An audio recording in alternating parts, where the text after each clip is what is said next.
Hello everyone, my name is Ebrima Badjie. I'm going to continue, but let's record. Don't stop, let's go. Let's go. And Let's I'm go. Amber Hubert, and we're in Dr. Lear's HU 142 hybrid class, Yes. Studies in Literature. Yes. And today we're going to complete. We're going to talk about Ender's Game. Forget about Amber's laughs.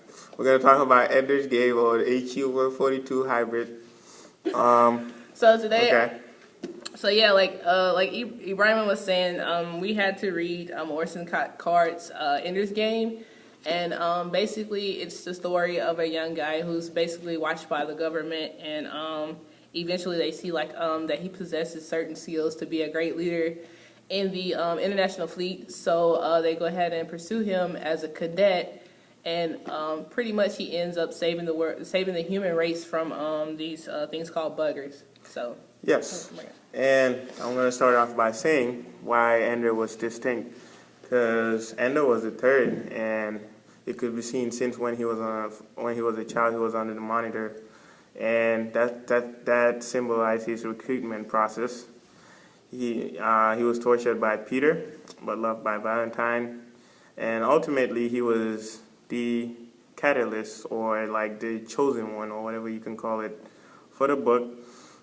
In the book, I mean, and so hence he was recruited by the IF. When he goes to battle school, Ender quickly rises on top.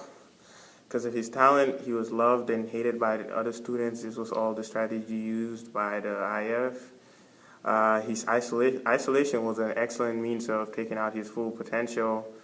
In terms of the teachers made sure that he was able to always be on top of his game. And that ultimately helped him to exceed in battle school exceptionally. So, yeah. Yeah, like the whole isolation that he had to go through. I mean, I can understand that, being a child, you go to a different environment from home, and, usually being around friends and stuff, he's actually isolated away from them because they want to, just focus mainly on him and make him the great leader that he actually becomes later on in the book, between Groff isolating him and going on to be trained by Commander Mazer Rockham. Yeah. He really, took the extra step of specifically looking at Ender and getting him ready to save the human race. So throughout the book, we see that Ender he's able to his ability to adapt to different situations and circumstances shows that he's not better than, but he over exceeds the expectations that the commanders expect of him, and he also stands out from the other kids. Therefore, Ender goes on to beat some of the games that the kids, or he progresses further than they are, showing that, he was really a smart kid. So. Yeah. And, okay, I'll add to that. We also talk about the military paradigms that we used in the book and how they were similar to what we see now in present days. Because Ender goes through a recruitment process.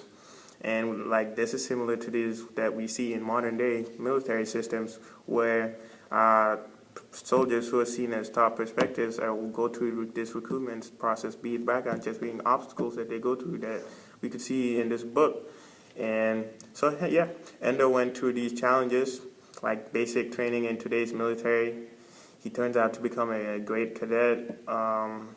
He follows the orders. Yeah, and one thing we could see that's always common, in reality and in the book, they always followed orders, and you do not question those orders, and that sense of control over their soldiers where it was depicted in Orson Scott's Ender's Game, and that we see in real life, because Ender he had his own, he questioned after he performed the task or something like that, but he was never saying, he never put in his own personal opinion that in a matter that he wouldn't conduct, that he was asked to do. Yeah, so, and I think the process that Ender goes through with him being isolated is much like going through basic training, except for his basic training was through games and different challenges that he go through, obstacles that soldiers have to go through before they're actually be able to be promoted, just showing that you can be a great leader. Hence, Ender goes on to be actually sent to commander school, where he actually starts handing out orders to cadets under him. Yeah. So.